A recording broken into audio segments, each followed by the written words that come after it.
إن الحمد لله نحمده ونستعينه ونستغفره ونؤمن به ونتوكل عليه ونعوذ بالله من شرور أنفسنا ومن سيئات أعمالنا من يهده الله فلا مضل له ومن يضلل فلا هادي له وأشهد أن لا إله إلا الله وحده لا شريك له وأشهد أن محمدًا عبده ورسوله أرسله بالهدى ودين الحق ليظهره على الدين كله ولو كره المشركون اللهم صل على محمد وعلى آل محمد كما صليت على إبراهيم وعلى آل إبراهيم اللهم بارك على محمد وعلى آل محمد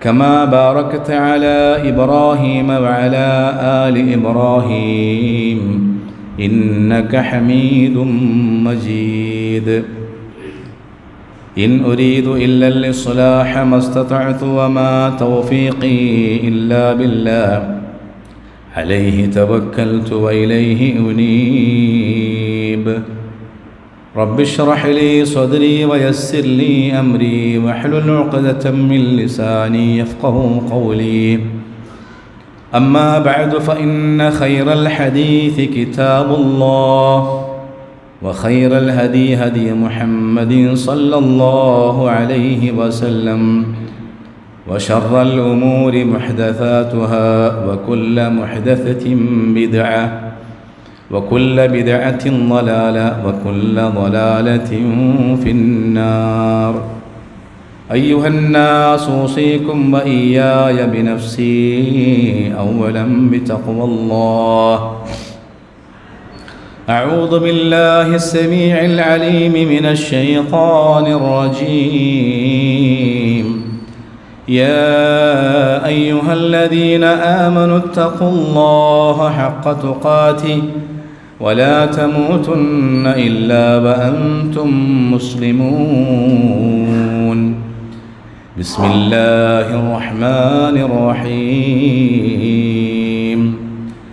وقضى ربك ألا تعبدوا إلا إياه وبالوالدين إحسانا إما يبلغن عندك الكبر أحدهما أو كلاهما فلا تقل لهما أف ولا تنهرهما وقل لهما قولا كريما واخفض لهما جناح الذل من الرحمة وقل رب ارحمهما كما ربياني صغيرا ഏറെ ബഹുമാനമുള്ള സഹോദരന്മാരെ സഹോദരികളെ,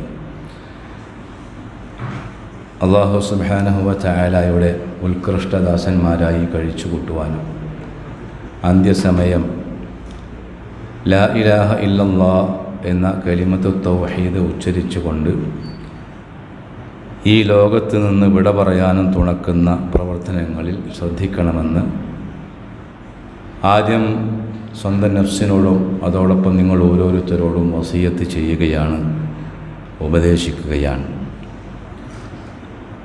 ഒരിക്കൽ റസൂലുള്ളാഹി സ്വല്ലല്ലാഹു അലൈഹി വസല്ലമ ബനൂ ഇസ്രായേലിൽ നടന്ന ഒരു സംഭവം സ്വഹാബത്തിന് വിവരിച്ചു കൊടുക്കുകയുണ്ടായി. ഇമാം ബുഖാരിയും ഇമാം മുസ്ലിമും റിപ്പോർട്ട് ചെയ്യുന്ന ഒരു സംഭവമാണ്. നമ്മൾ പലപ്പോഴും കേട്ട സംഭവമായിരിക്കാം. പരമഭക്തനായ ഒരു സത്യവിശ്വാസിയായിരുന്നു ഇസ്രായേൽ വംശത്തിലെ ജുറൈജ് എന്ന് പറയുന്ന ഒരു മനുഷ്യൻ. ആളുകളിൽ നിന്നെല്ലാം ഒഴിഞ്ഞ് ആരാധനകളിലും പ്രാർത്ഥനാ കീർത്തനങ്ങളിലും മുഴുകിയായിരുന്നു അദ്ദേഹത്തിൻ്റെ ജീവിതം. നാട്ടുകാരെല്ലാം ജുറൈജിനെ കുറിച്ച് നല്ലത് മാത്രമേ പറഞ്ഞിരുന്നുള്ളൂ. അല്ലാഹു സുബ്ഹാനഹു വ തആലയോട് അങ്ങേയറ്റം ആത്മബന്ധവും അടുപ്പവും പുലർത്തിയിരുന്ന ഒരാളായിരുന്നു ജുറൈജ്. ഒരിക്കൽ അദ്ദേഹത്തിൻ്റെ ഉമ്മ അദ്ദേഹത്തെ കാണാനെത്തി. ഉമ്മ വിളിച്ചു, മോനെ ജുറൈജെ. പക്ഷേ ജുറൈജ് പ്രാർത്ഥനയിലായിരുന്നു. അതുകൊണ്ട് തന്നെ ഉമ്മയുടെ വിളിക്ക് ഉത്തരം നൽകിയില്ല.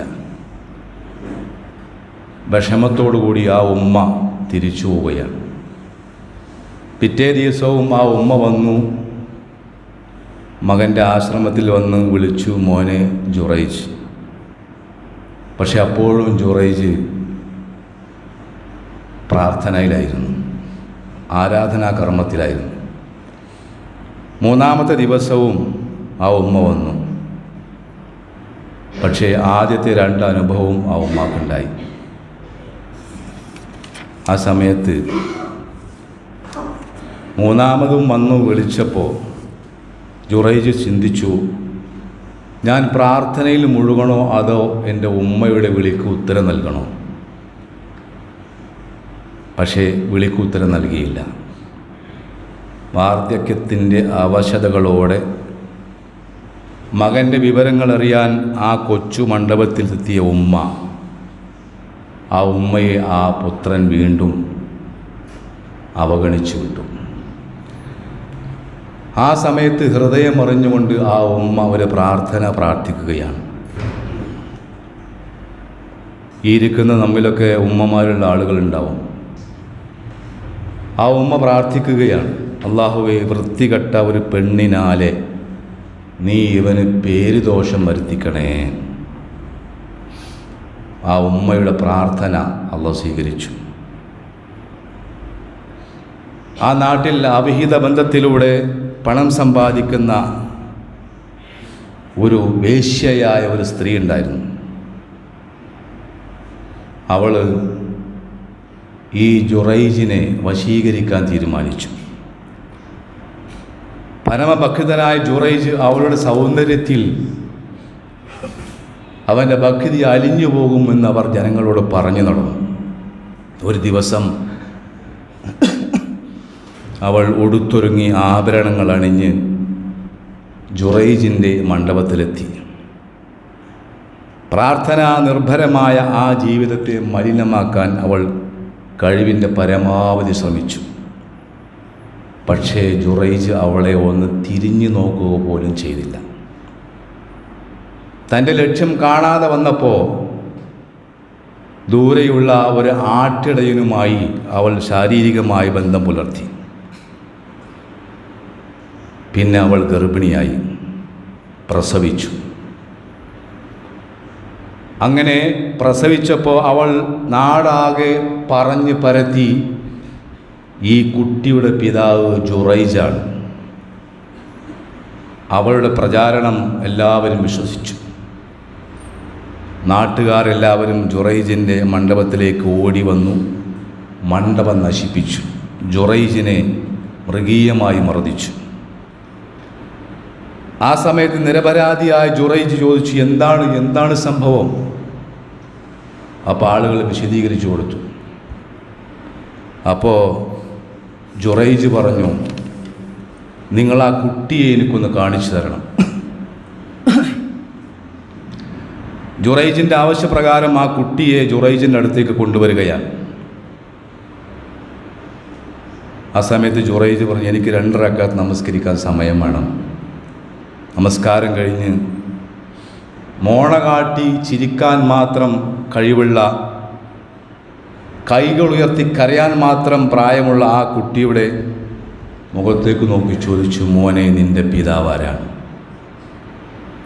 ആ സമയത്ത് ആ പിഞ്ചു പൈതൽ പറഞ്ഞു, എൻ്റെ പിതാവ് ഒരു ആട്ടിടയനാണ്. മഹാനായ ജുറൈജ് അള്ളാഹുവിനുള്ള ഭക്തിയിൽ ജുറൈജ് അവിടെ സഹായിക്കപ്പെടുകയാണ്.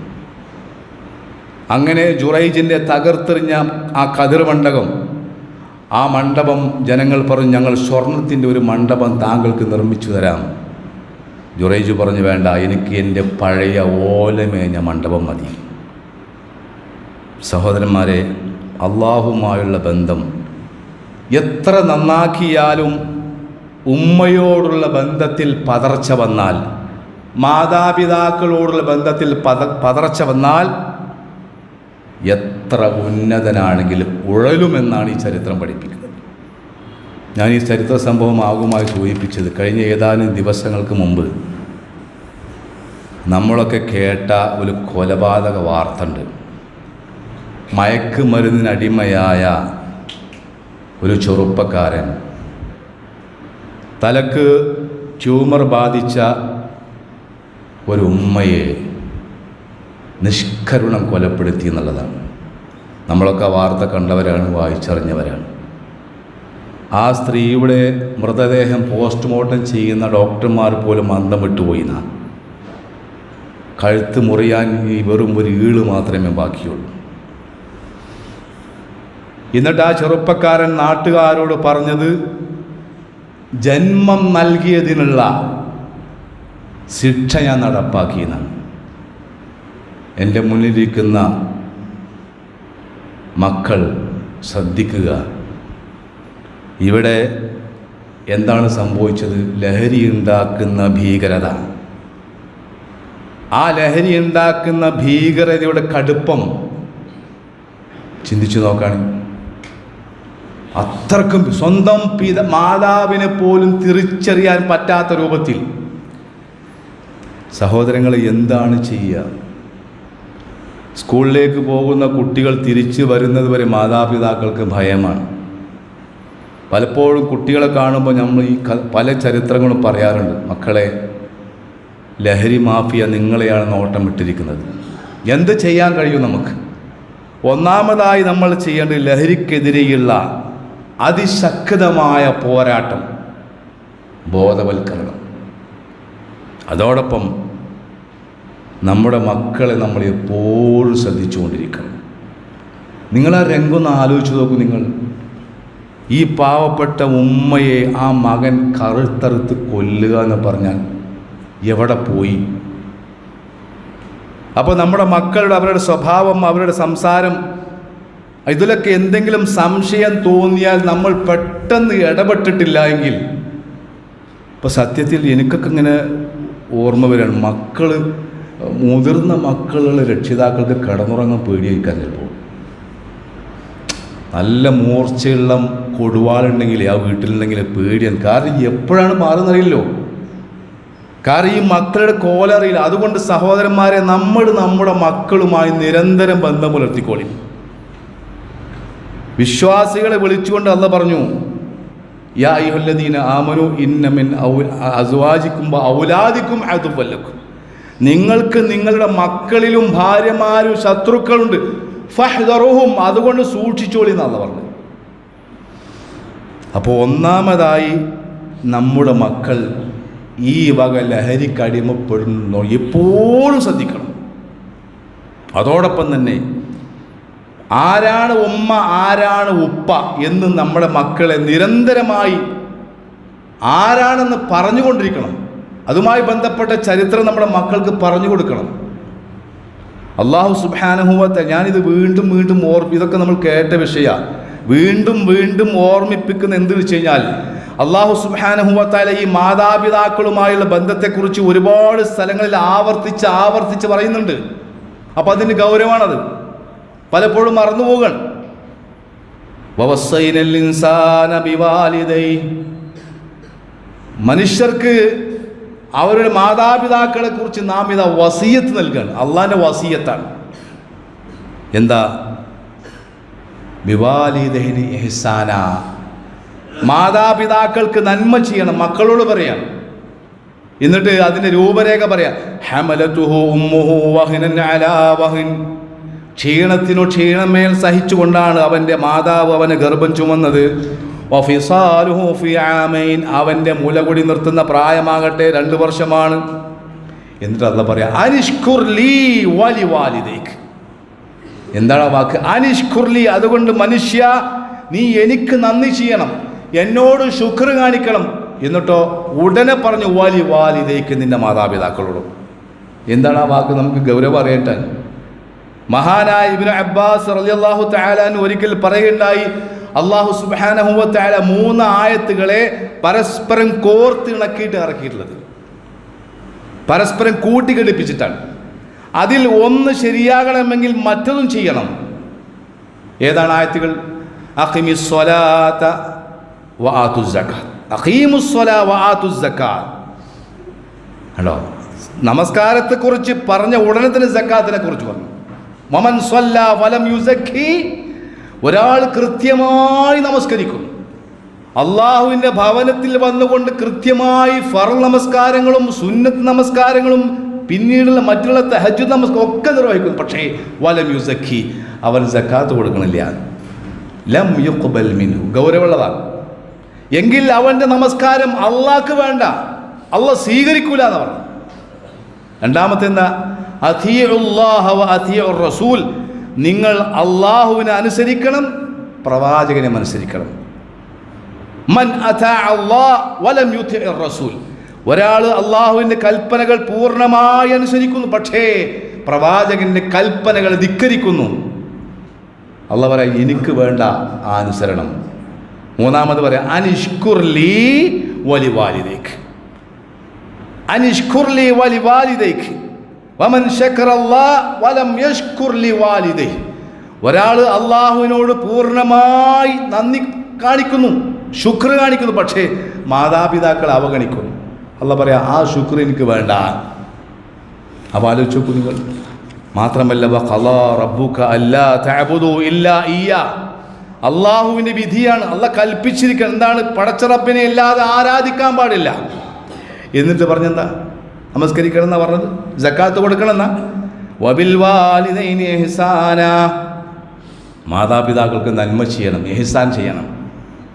ഇമ്മാ യബ്ലുഗന്ന ഇൻദകൽ കിബ്റ അഹദുഹുമാ, അവർ ഒരാളോ അല്ലെങ്കിൽ രണ്ടാളോ നിന്റെ അടുക്കൽ വെച്ച് വാർദ്ധക്യം വന്നു കഴിഞ്ഞാൽ, വാപ്പയും ഉമ്മയും നമ്മുടെ വീട്ടിൽ നമ്മൾ ജീവിച്ചിരിക്കുമ്പോൾ വയസ്സായി കഴിഞ്ഞാൽ എന്താ ചെയ്യേണ്ടത്? നമ്മൾ നല്ല ഇഹ്സാൻ ചെയ്യും. എന്താണ്? വാപ്പാക്കും ഉമ്മാക്കും വേണ്ടി നല്ലൊരു ഹോം നേഴ്സിനെ ഏൽപ്പിക്കും, അതല്ലേ ഇഹ്സാൻ. പിന്നെയോ ഫലാ തഖുൽ ലഹുമാ ഉഫിൻ, പ്രായമുള്ള മാതാവും പിതാവും നമ്മുടെ വീട്ടിലുണ്ടെങ്കിൽ ഫലാ തഖുൽ ലഹുമാ ഉഫിൻ, വല്ലാത്ത വാക്കാണതൊക്കെ. അതായത് വളരെ നിസ്സാരമായ അറപ്പുളവാക്കുന്ന വെറുപ്പുളവാക്കുന്ന ഛേ എന്ന ഒരു വാക്ക് പോലും സ്വന്തം ഉമ്മയോടും ഉപ്പയോടും പറയാൻ പാടില്ല. അതാണ് ശരിക്കും ശ്രദ്ധിച്ചോളിയും. മാത്രമല്ല വലാ തൻഹറുമാ, അവരോട് നീ കയർത്ത് സംസാരിക്കരുത്. വഖുൽ ലഹുമാ ഖൗലൻ കരീമാ, അവരോട് നീ സംസാരിക്കുകയാണെങ്കിൽ മാന്യമായ വാക്ക് നീ പറയണം. വഖ്ഫിദ് ലഹുമാ ജനാഹത്തുൽ മിനർ റഹ്മ, കാരുണ്യ നിമിത്തം എളിമയുടെ ചിറക് താഴ്ത്തി കൊടുക്കണം. ആകാശത്ത് വട്ടമിട്ട് പറക്കുന്ന പ്രാപ്പിടിയം പരുന്ത്, ആ പരുന്തിൻ്റെ നിഴൽ കാണുമ്പോൾ തള്ളക്കോഴി ഒരു പ്രത്യേകമായ ശബ്ദം പുറപ്പെടുവിച്ച് തൻ്റെ കുഞ്ഞുങ്ങളെ ചിറകിൽ ഒളിപ്പിക്കുന്നത് പോലെ പ്രായം ചെന്ന നമ്മുടെ ഉമ്മയും വാപ്പയും ഉണ്ടെങ്കിൽ മകനും മകളും എളിമയുടെ ചിറക് താഴ്ത്തി കൊടുക്കണം. കൊടുവാളെടുക്കല്ല വേണ്ടത്, മക്കളെ പഠിപ്പിക്കണം ചരിത്രം. ഞാൻ പറഞ്ഞു, ഈ രൂപത്തിൽ മക്കൾ ലഹരിക്ക് അടിമപ്പെടാൻ, സ്വന്തം പിതാവിൻ്റെ കഴുത്തെറുക്കാനുള്ള കാരണം അവർക്ക് നൽകേണ്ടതായ തെർബിയത്ത് മാതാപിതാക്കൾ നൽകുന്നില്ല എന്നുള്ളതാണ്. ഇന്നലെ എൻ്റെ ഒരു ബന്ധു മരണപ്പെട്ടു. ഒരു സഹോദരി മാരകമായ ക്യാൻസർ രോഗത്തെ അടിമപ്പെട്ട് മരണപ്പെട്ടത്. മിനിഞ്ഞാന്ന് രാത്രി മരിച്ചു 12 മണിക്കപ്പോൾ ഞാനും എൻ്റെ വൈഫും പോയി. അങ്ങനെ ആ സമയത്ത് 2 മക്കളാണ്, 2 നല്ല കരുകരുത്ത 2 മക്കളുണ്ട്. ഞാനിത് പറയാൻ കാരണം ഇങ്ങനത്തെ ഒരു ഗതികേട് നമുക്ക് വരരുത്. 2 മക്കളുണ്ട്, ഭർത്താവുണ്ട്. അപ്പോൾ 8:30 മണിക്ക് 8:45 മയ്യത്തെടുക്കും, നേരത്തെ വരണം എന്ന് പറഞ്ഞു. കുറച്ച് കഴിഞ്ഞപ്പോൾ എത്താൻ സമയത്ത് അവർ പെട്ടെന്ന് വരും, മയ്യത്ത് നിസ്കരിക്കണം. മക്കൾ വിളിച്ചു, മക്കൾ നിസ്കരിക്കാൻ വയ്യ മക്കൾക്ക്. എന്തിനാ കൂട്ടരെ ഇങ്ങനത്തെ മക്കളെ? സ്വന്തം ഉമ്മയുടെ മയ്യത്തിൻ്റെ അടുത്ത് നിന്നുകൊണ്ട് മയ്യത്ത് നമസ്കരിക്കാൻ 2 മക്കൾക്ക് കഴിഞ്ഞില്ല. കുറ്റപ്പെടുത്തി പറയില്ല, ചോദിച്ചപ്പോൾ അവർക്ക് അറിയില്ല. ഇതാണ് അവസ്ഥ. അല്ലാഹു പറഞ്ഞു വഖുർ റബ്ബി റഹ്മഹുമാ കമാ റബ്ബയാനി സഗീറ, എടാ നീ അവർക്ക് വേണ്ടി പ്രാർത്ഥിക്കണം. റബ്ബേ, അവർ 2 എന്നെ ചെറുപ്പത്തിൽ എപ്രകാരമാണോ പോറ്റി വളർത്തിയത് അപ്രകാരം നീ അവരോട് കരുണ കാണിക്കണമേ എന്നുപോലും പ്രാർത്ഥിക്കാൻ അറിയാത്ത മക്കളുണ്ടായിട്ടുണ്ടെങ്കിൽ എന്തിനാ സഹോദരന്മാരെ? അപ്പോൾ നമ്മൾ ശരിക്കും മനസ്സിലാക്കണം, പ്രത്യേകിച്ച് മാതാപിതാക്കൾ ജീവിച്ചിരിക്കുന്ന ആളുകൾ മനസ്സിലാക്കണം, ആരാണ് എൻ്റെ ഉമ്മ, ആരാണ് എൻ്റെ ഉപ്പ. ഇത് വീണ്ടും വീണ്ടും ആവർത്തിക്കേണ്ടി വരികയാണ്, വീണ്ടും വീണ്ടും ഓർമ്മിപ്പിക്കേണ്ട ഒരു ഗതികേട് വരികയാണ്. ആരാ നമ്മുടെ ഉമ്മ?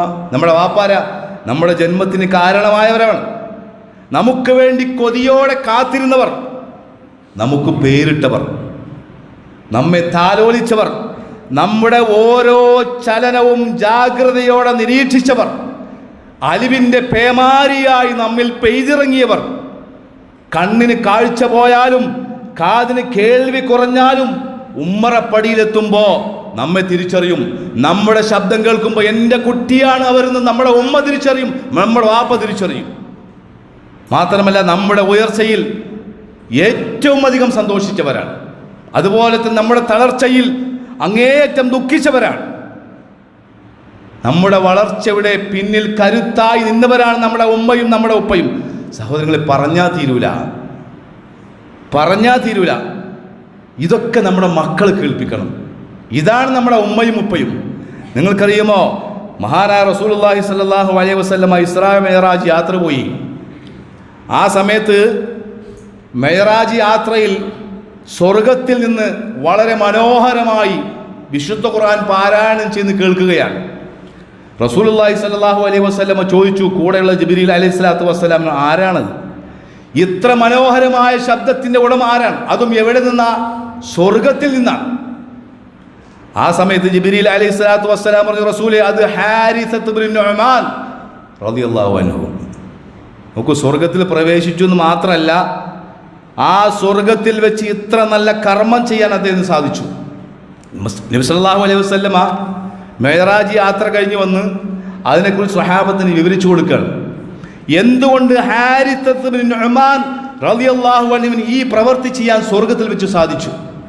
പ്രവാചകൻ പറയാ, വക്കാന അക്സറു ബാറൻ ലി ഉമ്മിഹി.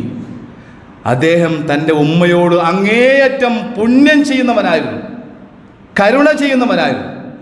എന്നിട്ട് പ്രവാചകൻ 3 പ്രാവശ്യം ആവർത്തിച്ചു, ഖദാലിക്കും അൽ ബിർ, ഖദാലിക്കും അൽ ബിർ, ഖദാലിക്കും അൽ ബിർ. അപ്രകാരമാണ് മാതാപിതാക്കൾക്ക് നന്മ ചെയ്യാൻ. ഉമ്മയോട് കയർത്ത് സംസാരിക്കുമ്പോൾ നല്ല ശ്രദ്ധിച്ചോളി. നമുക്കറിയാം, മഹാനായ താബിയായിരുന്നു സൈനുൽ ആബിദീൻ റഹ്മഹുല്ലാഹ്. അലി ഇബ്നു അബി താലിബ് റളിയല്ലാഹു തആലയുടെ പൗത്രനാണ്. നല്ല മനുഷ്യനാണ്, അതീവ ഭക്തനാണ്.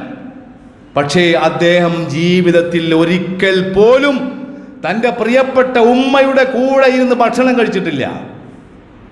ഇത് വീണ്ടും വീണ്ടും കേൾക്കേണ്ടി വരിക, നമ്മളൊക്കെ പറയേണ്ടി വരിക. ആ സമയത്ത് ആളുകൾ ചോദിച്ചു, എന്തുകൊണ്ടാണ് താങ്കൾക്ക് താങ്കളുടെ ഉമ്മയുടെ കൂടെ ഇരുന്ന് ഭക്ഷണം കഴിക്കാൻ സാധിക്കാത്തത്? താങ്കൾ നല്ല മനുഷ്യനാണല്ലോ. ആ സമയത്ത് മഹാനായ സൈനുൽ ആബിദീൻ റഹ്മഹുല്ലാഹ് പറഞ്ഞ മറുപടി എൻ്റെയും നിങ്ങളുടെ മനസ്സിൽ അവിടെ കോറിയിട്ടോളി. എന്തുകൊണ്ടാണ് എൻ്റെ പ്രിയപ്പെട്ട ഉമ്മയുടെ കൂടെ, അറബികൾ അങ്ങനെയാണല്ലോ, ഒരുമിച്ച ഭക്ഷണം കഴിക്കുക, ഉമ്മയുടെ കൂടെ ഞാൻ ഭക്ഷണം കഴിക്കാതിരിക്കുന്ന കാരണം എന്താണെന്ന് ചോദിച്ചപ്പോൾ അതിന് നൽകിയ മറുപടി, അഖ്ഷാ അൻ തസ്ബിഖ യദി ഇലാ ലുഖ്മതി ഉമ്മി നളറത് ഇലൈഹാ ഫയകൂനു ഉഖൂഖാ. അതാണ്, എൻ്റെ ഉമ്മയുടെ കൂടെ ഞാൻ ഭക്ഷണം കഴിക്കുമ്പോൾ പേടിച്ചിരുന്നു, അതുകൊണ്ടാണ് കഴിക്കാത്തത്. എന്തുകൊണ്ട്? ഞാനും എൻ്റെ ഉമ്മയും ഒരുമിച്ചിരുന്ന് ഭക്ഷണം കഴിക്കുമ്പോൾ ഭക്ഷണ തളികയിൽ എൻ്റെ ഉമ്മ നോക്കി വെച്ച ഒരു ഉരുള ഞാൻ ആദ്യം എടുത്തു കഴിഞ്ഞാൽ അത് എൻ്റെ ഉമ്മയോട് കാണിക്കുന്ന അനീതിയായി പോകും, എൻ്റെ ഉമ്മയോട് കാണിക്കുന്ന അക്രമമായി പോകും. യാ സലാം, യാ സലാം. അതാണ് മാതാപിതാക്കൾ. അവരെ തിരിച്ചറിയണം, അവരെ തിരിച്ചറിയണം. നോക്കൂ, ഇമാം ബൈഹഖി റഹ്മഹുല്ലാഹ് റിപ്പോർട്ട് ചെയ്യുന്ന ഹദീസിൽ കാണാം, മാതാപിതാക്കളെ അനുസരിച്ചും പ്രീതിപ്പെടുത്തിയുമാണ് ഒരാൾക്ക് നേരം പുലരുന്നുവെങ്കിൽ അവന് വേണ്ടി സ്വർഗത്തിലുള്ള 2 കവാടങ്ങൾ തുറക്കപ്പെടുന്ന, അവരിൽ ഒരാളെയാണ് പ്രീതിപ്പെടുത്തിയതെങ്കിൽ ഒരു കവാടം അവന് വേണ്ടി തുറക്കപ്പെടും. നേരെ മറിച്ച് മാതാപിതാക്കളുടെ അനിഷ്ടം സമ്പാദിച്ചുകൊണ്ടാണ് ഒരാൾ നേരം വെളുക്കുന്നതെങ്കിൽ അവന് വേണ്ടി അവൾക്ക് വേണ്ടി നരകത്തിൽ 2 കവാടങ്ങൾ തുറക്കപ്പെടും.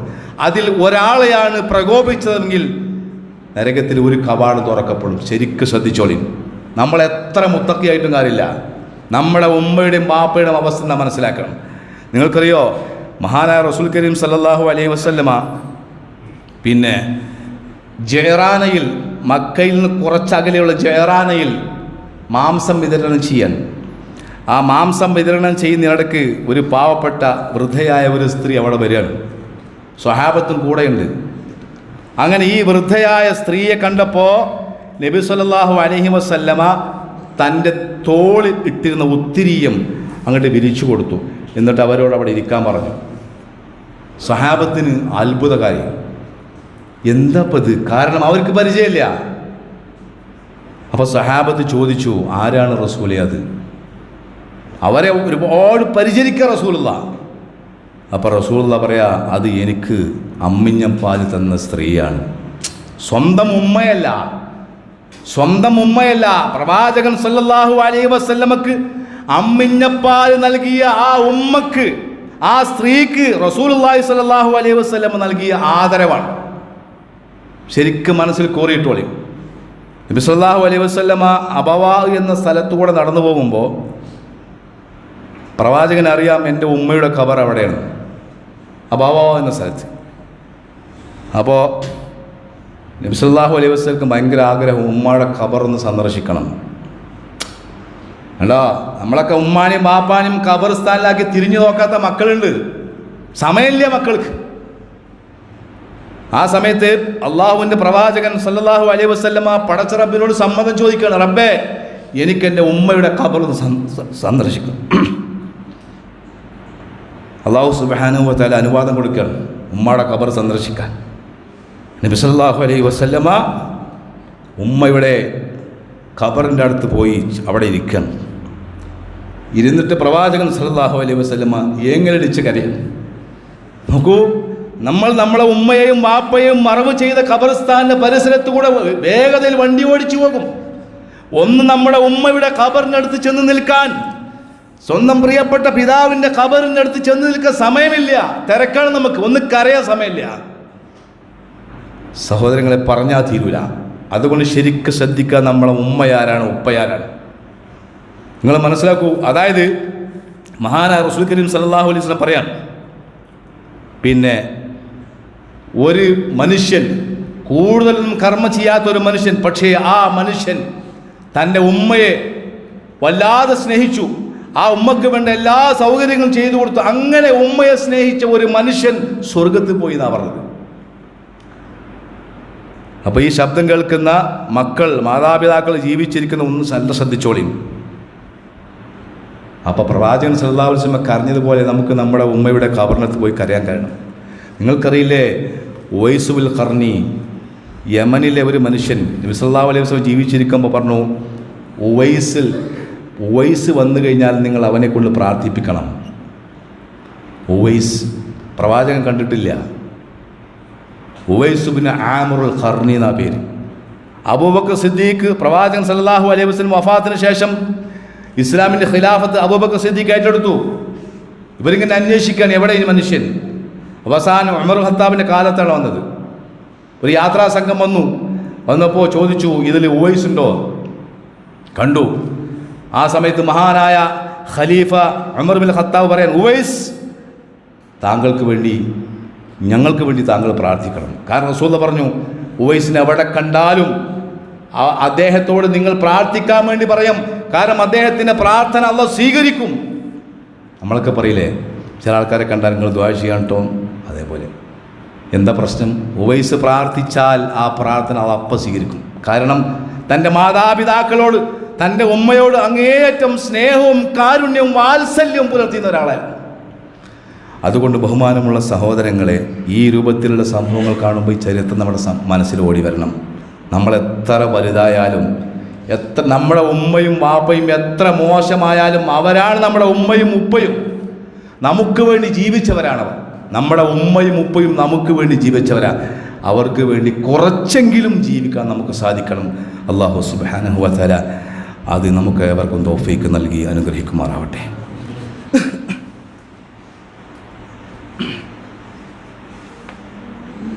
അൽഹംദുലില്ലാഹ് വസ്സലാത്തു വസ്സലാമു അലാ സയ്യിദിൽ മുർസലീൻ وعلى آله وصحبه أجمعين أما بعد أيها الناس أوصيكم ثانيا بتقوى الله. ഒരിക്കൽ കൂടി അള്ളാഹുവിൻ്റെ നിയമങ്ങളും നിർദ്ദേശങ്ങളും പാലിച്ച് സൂക്ഷിച്ച് ജീവിക്കണമെന്ന് എന്നെയും നിങ്ങളെയും ഉണർത്തുകയാണ്, ഓർമ്മപ്പെടുത്തുകയാണ്. നമ്മൾ സാധാരണയായി എല്ലാ മാസങ്ങളിലും 4-ാമത്തെ വെള്ളിയാഴ്ച സാമൂഹ്യക്ഷേമ വകുപ്പിൻ്റെ ഒരു പിരിവ് എടുക്കാറുണ്ട്.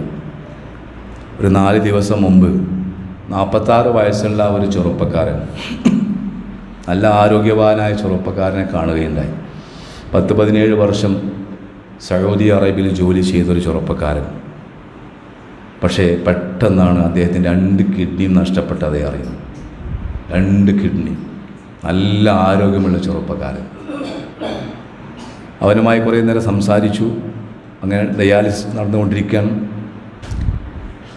അപ്പോൾ ആ ചെറുപ്പക്കാരൻ യഥാർത്ഥത്തിൽ അദ്ദേഹത്തിൻ്റെ മുഖത്ത് നമുക്ക് തന്നെ പേടിയാകുക.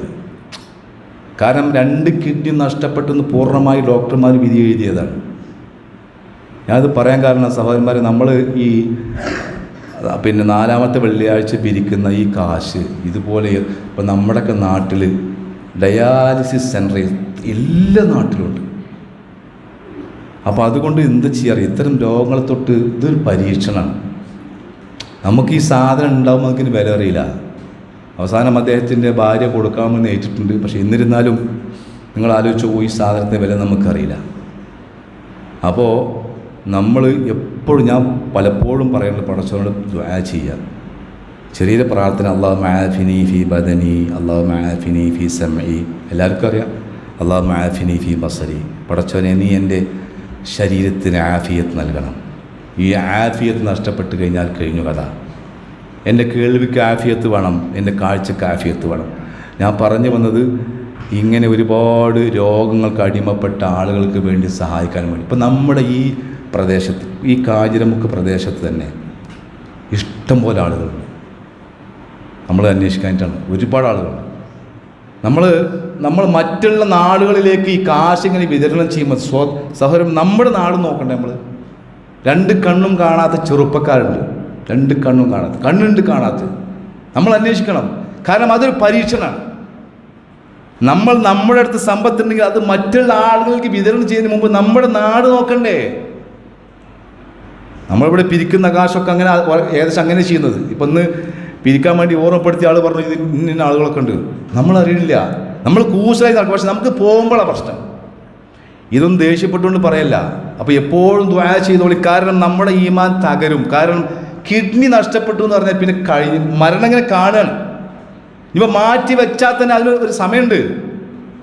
അപ്പോൾ എപ്പോഴും റബ്ബിനോട് ദുആ ചെയ്യുക. അതോടൊപ്പം തന്നെ നമ്മുടെ കഴിവിൻ്റെ പരമാവധി നമുക്ക് അല്ലാഹ് നൽകിയ സമ്പത്ത് ഇതേപോലെ ഒരു പാവപ്പെട്ട രോഗിക്ക് ഒരു നേരത്തെ വേദന ശമിപ്പിക്കാൻ നമുക്ക് സഹായിച്ചു. അത് വലിയ ഭാഗ്യമല്ലേ. അല്ലാഹു സുബ്ഹാനഹു വ തആല ഇത്തരം മാരകമായ രോഗങ്ങളെ തൊട്ട് നമ്മെ എല്ലാവരെയും കാത്തുരക്ഷിക്കുമാറാവട്ടെ.